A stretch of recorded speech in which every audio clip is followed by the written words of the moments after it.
கலனி மற்றும் ஸ்ரீ ஜாவத்னபுர பல்கலைக்கழகங்களின் வெளிவாரி கற்கைநெறிகளுக்கான மாணவ பதிவுகள் தற்காலிகமாக இடைநிறுத்தப்பட்டுள்ளது. வெளிவாரி பட்டப்படிப்பின் தரத்தை மேலும் உயர்த்துவதற்கான புதிய நடவடிக்கையினை அறிமுகம் செய்ய உள்ளதாக உயர்கல்வி அமைச்சின் செயலாளர் தெரிவித்தார்.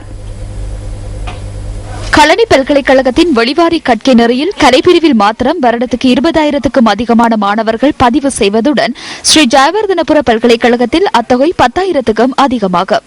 வெளிவாரி பட்டதாரிகளாக 100% சமூகமயமாகுவதாக பல்கலைக்கழக தகவல்கள் தெரிவிக்கின்றன.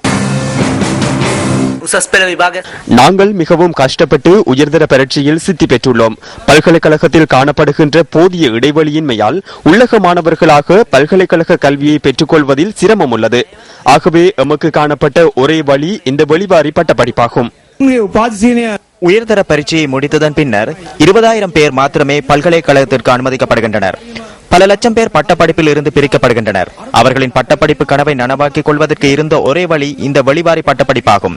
இந்த வெளிவாரி கற்க நெறி தற்போது பாரிய சிக்கல்களுக்கு தள்ளிவிட்டுள்ளனர். வெளிவாரி கற்கை நெறி மீள் திருத்தப்பட்டு நடைமுறைப்படுத்தப்படும் வரை மாணவர்களை சேர்த்துக் கொள்வதை இடைநிறுத்தியுள்ளதாக பல்கலைக்கழகத்தின் உபவேந்தர் பேராசிரியர் சரத் அமுனுகம தெரிவித்தார். தொழில் சந்தையை மையப்படுத்தி பல்கலைக்கழக உள்ளக பட்ட படிப்புகளை நிகராக்கும் வேலை திட்டத்தை முன்னெடுத்துள்ளதுடன் வெளிவாரி கற்கை நெறியையும் மாற்றியமைக்க திட்டமிட்டுள்ளதாகவும் அவர் தெரிவித்தார். குறித்த கற்கை நெறியை நவீனமயப்படுத்துவதற்காக இந்த நடவடிக்கை மேற்கொள்ளப்பட்டுள்ளதாக ஸ்ரீ ஜெயவர்தனபுர பல்கலைக்கழகத்தின் பேராசிரியர் பிரணீத் அபே சுந்தர தெரிவித்தார்.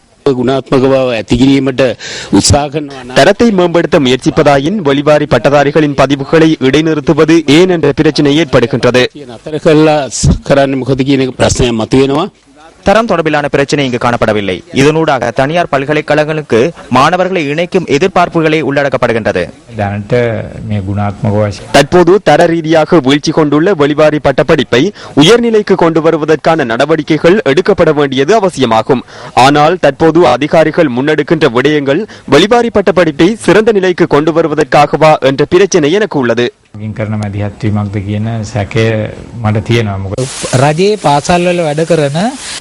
அரச பாடசாலைகளில் பணிபுரிகின்ற கல்வியற் கல்லூரி ஆசிரியர்கள் கல்வி நிர்வாகத்திற்குள் காணப்படுகின்ற உயர் பதவிகளுக்கு செல்ல வேண்டுமாயின் அவர்கள் இந்த வெளிவாரி பட்டப்படிப்பை மேற்கொள்ள வேண்டும். சமூகத்திற்குள் இளைய வயதினர் மிகவும் புத்தி கூர்மையான பிரிவினரை இந்த திட்டம் சீர்குலைத்துள்ளது. තරුණ වයසේ ඉතා බුද්ධිමත් පිරිසක් අතරමං කරලා දාලා තියෙනවා මේ වැඩපිළිවෙල තුල. கல்விக்கு தேவையான சந்தையை நிர்மாணிப்பதற்கு தனியார் பல்கலைக்கழகங்களை ஸ்தாபித்து வெளிவாரி பட்டப்படிப்புகளில் ஈடுபடுகின்ற மாணவர்களை அவற்றுக்கு ஈர்த்துக் கொள்ளும் நடவடிக்கையே தற்போது காணப்படுகின்றது. இதற்காக வெளிவாரி பட்டப்படிப்புகளில் ஈடுபடுகின்றவர்களை குறைக்க முற்படுகின்றனர். புதிய செயற்திட்டம் ஒன்று வரும் வரையில் அரசாங்கம் இந்த பட்டப்படிப்பை நிறுத்தியுள்ளதாக கூறுகின்றது. இவ்வாறானது ஒரு புதிய செயற்திட்டம் வருவதாக எமக்கு தெரியவில்லை. இலவசமாக கிடைக்கும் அரச பல்கலைக்கழகங்களை இடைநிறுத்தி தனியார் பல்கலைக்கழகங்களுக்கு பணம் கொடுத்து பட்டப்படிப்புகளை மேற்கொள்ளவே இந்த அரசாங்கம் தற்போது வெளிவாரி பட்டப்படிப்பை நிறுத்தியுள்ளது.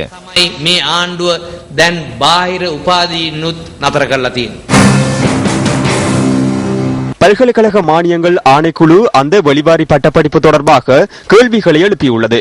வெளிவாரி பட்டதாரிகள் பொதுவாக வகுப்புகளுக்கு சென்று மனப்பாடம் செய்து கொண்டே பரீட்சைகளுக்கு தோற்றுகின்றனர். இந்த முறைமை பழமை வாய்ந்ததாகும். தற்போது சந்தைக்கு ஏற்ற பட்டதாரிகள் உருவாவது இல்லை என்பது எமக்கு தெரிய வந்துள்ளது. ஆகவே அதற்கு தேவையான நடவடிக்கையை எடுக்குமாறு எமக்கு பணிக்கப்பட்டுள்ளது.